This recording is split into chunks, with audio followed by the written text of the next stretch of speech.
ՀԿՊ-ականները ընտրեցին ՍԴ դատավոր Վլադիմիր Վարդանյանին։ Ինչպես եք այս կերպ անաչառ, արդար, անկախ դատական համակարգը։ Հաշվի առնելով Վլադիմիր Վարդանյանի մասնագիտական գիտելիքները եւ նա որպես կուսակցական չի այնտեղ լինելու, նա կուսակցության դիմում է գրել, բոլորս գիտենք եւ այդ ամեն ինչը հաշվի առնելով իր անցած ուղին, իր անցած ճանապարհը մասնագիտական գիտելիքների առումով կարծում եմ շատ նորմալ է։ Իսկ հանրության կողմից ինչպես է վստահություն ձեռք բերելու, որ նա այլևս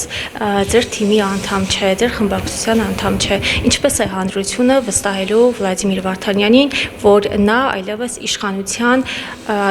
այսպես կոչված, ընկերը չէ, հա։ Վլադիմիր Վարդանյանը իր անցած ուղիով կարծում եմ ապացուցել է, հա, այն աշխատանքը, ինչը որ կատարել է։ Ինչպես, ինչ ուղի է օրինակ։ Դե մասնագիտական իր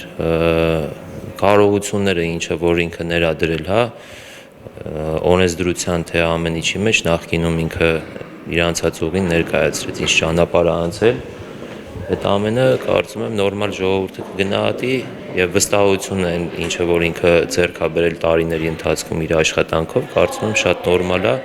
թե իր դիրքի համար, թե հետագա աշխատանքի համար։ Բայց անաչառությունը ինչպես է ապահովում։ Անաչառությունը, որ ես կարծում եմ բոլորը տեսել են էլի նույն կերպ իր աշխատանքի ընթացքում, թե ինչքան անաչառ է եղել Վլադիմիր Վարդանյանը, այդ ամենը կշարունակվի։